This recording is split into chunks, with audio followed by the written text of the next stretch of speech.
സ്നേഹപൂർവ്വം ഷാമ സീരിയലിൻ്റെ ലേറ്റസ്റ്റ് എപ്പിസോഡിൻ്റെ റിവ്യൂയിലേക്ക് എല്ലാവർക്കും സ്വാഗതം. അങ്ങനെ വീട്ടുകാർ താഴെ നിൽക്കുന്നത് കണ്ട് വരണും പ്രിയങ്കയും അവർക്ക് മുമ്പിൽ അഭിനയിക്കുവാണ്. പ്രിയങ്ക അങ്ങനെ നാണത്തോടെ താഴത്തേക്ക് ഇങ്ങനെ ഓടി വരുവാണ്.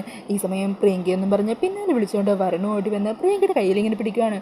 ആ സമയം പെട്ടെന്ന് തിരിഞ്ഞു നോക്കുന്ന പ്രിയങ്ക ആദ്യമായിട്ട് മുത്തശ്ശിയൊക്കെ കാണുന്ന പോലെ പറയാം, ദേ വരും മുത്തശ്ശി, അമ്മ, അല്ല നിങ്ങളെല്ലാവരും എന്താ ഇവിടെ, ഞങ്ങളെന്താ നിങ്ങൾ വിളിക്കാഞ്ഞത്? അന്നേരം മുത്തശ്ശി പറയണേ, അത് പിന്നെ നിങ്ങളും കൂടി അവിടെ നിന്ന് പോയപ്പോഴേ വീട് ആകെ ശൂന്യമായതുപോലെ.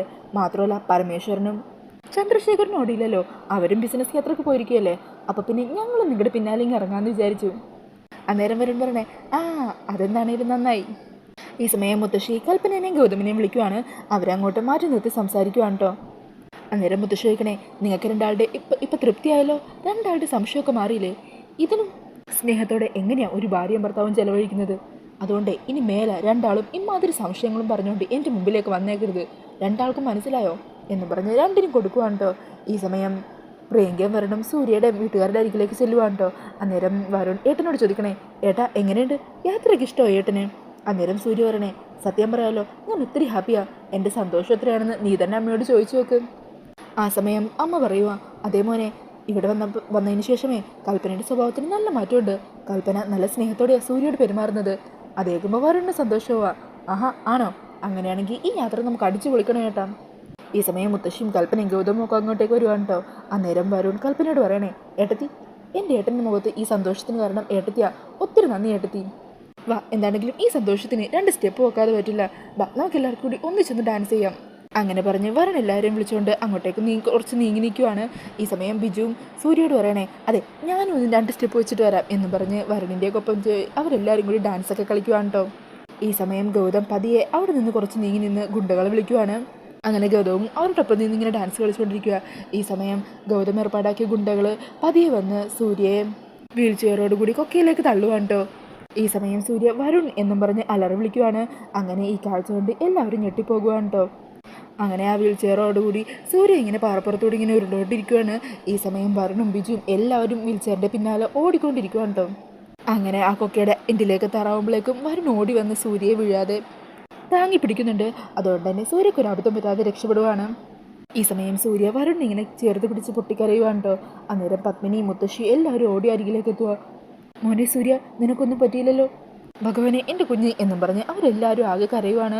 ഈ സമയം സൂര്യ വരുണിനെ ചേർത്ത് പിടിച്ചുകൊണ്ട് പറയണേ, ഇല്ലമ്മേ എനിക്കൊന്നും പറ്റിയില്ല, വരുൺ കൂടെയുള്ളപ്പോൾ എനിക്കൊരു അപകടം ഉണ്ടാവില്ല, എന്നെ ആരും തള്ളിയിട്ടതാ അമ്മേ. അന്നേരം ഗൗതം പറയണേ, ഹാ ഏട്ടൻ എന്താ പറയുന്നത്, അതിനിവിടെ നമ്മളല്ലാതെ മറ്റാരുമില്ലല്ലോ, പിന്നെ ആരും ഒന്ന് തള്ളിയിടാനാ? ആ സമയം കൽപ്പനയും പറയുന്നുണ്ട്, അതേ സൂര്യ, അവിടെ ഡാൻസ് കളിക്കുവാണെങ്കിലും എൻ്റെ കണ്ണ് സൂര്യയുടെ മേത്ത് തന്നെയായിരുന്നു, ഇവിടെ ആരും വന്നതായിട്ട് കണ്ടില്ലല്ലോ, ഇനി ചിലപ്പോൾ വീൽ ചെയറിൻ്റെ വല്ല പ്രശ്നങ്ങളോ മറ്റോ ആയിരിക്കും. അന്നേരം വരുൺ സൂര്യ ചേർത്ത് പിടിച്ച് ആശ്വസിപ്പിക്കണേ, എന്താണെങ്കിലും ഏട്ടനൊന്നും പറ്റിയില്ലല്ലോ, അല്ലെങ്കിലും ഞാൻ കൂടെയുള്ളപ്പോൾ എൻ്റെ ഏട്ടന് ഒന്നും പറ്റില്ല, ഏട്ടൻ പേടിക്കണ്ട എന്ന് പറഞ്ഞ് വരുൺ ചേർത്ത് പിടിച്ച് ആശ്വസിപ്പിക്കുവാണ്. ഈ സമയം പ്ലാൻ പൊളിഞ്ഞതിൻ്റെ സങ്കടത്തിലിരിക്കുവാണ് കൽപ്പനയും ഗൗതമും. പിന്നീട് കാണിക്കുന്നത് വീട്ടിൽ സങ്കടപ്പെട്ട് ആലോചിച്ചിരിക്കുന്ന രാധികേനെയാണ് കേട്ടോ.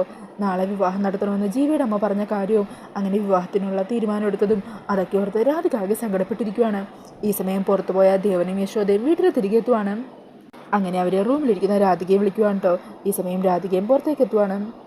അങ്ങനെ ദേവനും യശോദയും കൂടി രാധികയ്ക്ക് വേണ്ടി വാങ്ങിച്ച വിവാഹസാരിയും ആഭരണങ്ങളും ഒക്കെ രാധികയെ കാണിച്ചുകൊണ്ടിരിക്കുക. മോളെ ഇതാ വിവാഹസാരി, മോൾക്ക് ഇഷ്ടമോ ഇതിൻ്റെ നിറമൊക്കെ? മോളെ ഞങ്ങൾ വിളിച്ചതല്ലേ, മോൾ വരുന്നില്ല എന്ന് പറഞ്ഞു കാരണം ഞങ്ങൾ ഞങ്ങളുടെ ഇഷ്ടത്തിനാണ് എടുത്തത്, മോൾക്ക് ഏതെങ്കിലും ഒരെണ്ണം ഇഷ്ടമില്ലെങ്കിൽ പറഞ്ഞാൽ മതി, നമുക്കത് മാറ്റി വാങ്ങാം. അന്നേരം രാധിക പറയണേ, എനിക്കെല്ലാം ഇഷ്ടമായി. ഈ സമയം ദേവൻ ചോദിക്കണേ, എന്നിട്ടും എൻ്റെ മോളുടെ മുഖത്ത് എന്തൊരു തെളിച്ചമില്ലാത്തത്? കണിമംഗലത്തുകാർ മോളുടെ വിവാഹത്തിന് വരില്ല എന്നുള്ള വിഷമം കൊണ്ടാണോ? അങ്ങനെ അതോർത്തൊന്നും വിഷമിക്കേണ്ട കാര്യമില്ല, എനിക്കുറപ്പാ താലി കെട്ടുന്നതിന് തൊട്ട് മുമ്പെങ്കിലും അവരവിടെ എത്തുമായിരിക്കും, മോൾ അതോർത്തൊന്നും വിഷമിക്കേണ്ട കേട്ടോ. തൽക്കാലം അച്ഛൻ്റെ സാഹചര്യങ്ങൾ വെച്ച് ഇത്രയൊക്കെ മോൾക്ക് വേണ്ടി ചെയ്യാൻ പറ്റുള്ളൂ, പക്ഷെ മോള് വിഷമിക്കേണ്ട, എന്തെങ്കിലും ഒരു കാലത്ത് അച്ഛനൊരു നല്ല സ്ഥിതി വന്നു കഴിഞ്ഞാൽ മോൾക്ക് ആവശ്യമുള്ളതെല്ലാം അച്ഛൻ ചെയ്തു തരും.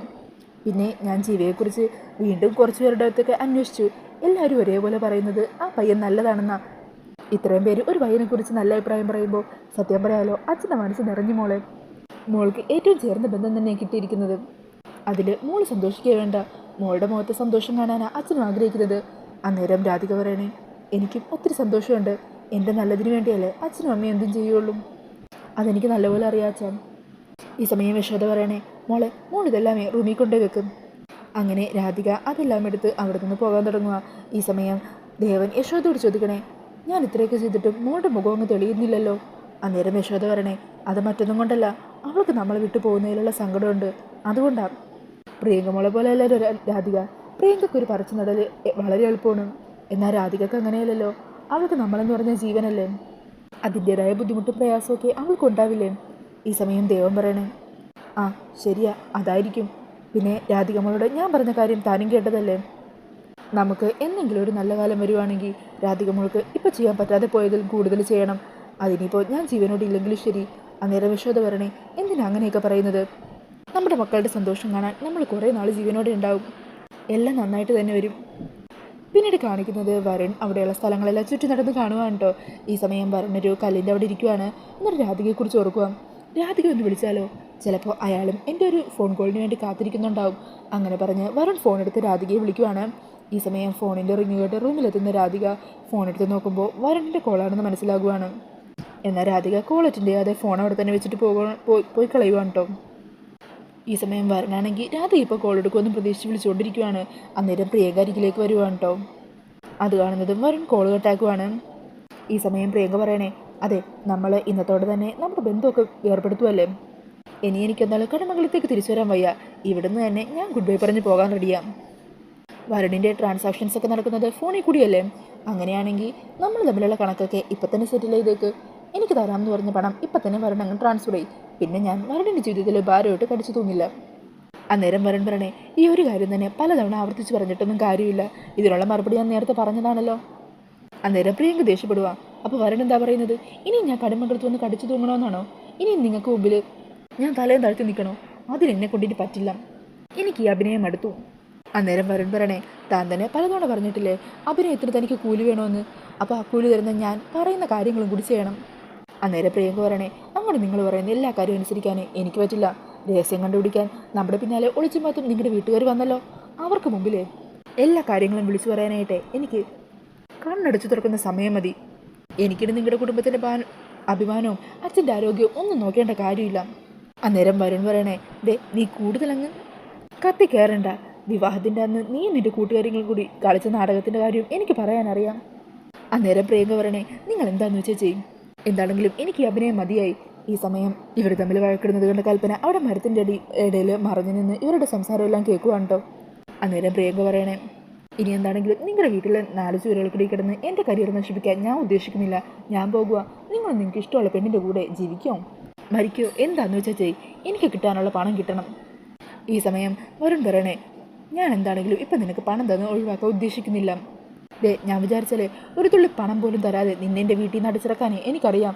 അന്നേരം പ്രിയങ്ക പറയണേ, ഓ അത് ശരി, അത്ര കാണല്ലേ. എന്താണെങ്കിലും ഇന്നത്തോടെ നമ്മുടെ ബന്ധം തീരുവല്ലേ. അപ്പോൾ ഈ കഴുത്തി കിടക്കുന്ന ഈ ചരടുണ്ടല്ലോ, ഇത് ഞാനിനി എൻ്റെ കഴുത്തിൽ ഇങ്ങനെ അണിഞ്ഞോട് നടക്കേണ്ട കാര്യമില്ലല്ലോ. അങ്ങനെ പറഞ്ഞ പ്രിയങ്ക ആ താലിച്ചരടുണ്ടല്ലോ അത് കഴുത്തിൽ നിന്ന് ഊരിയെടുക്കുവാണ്.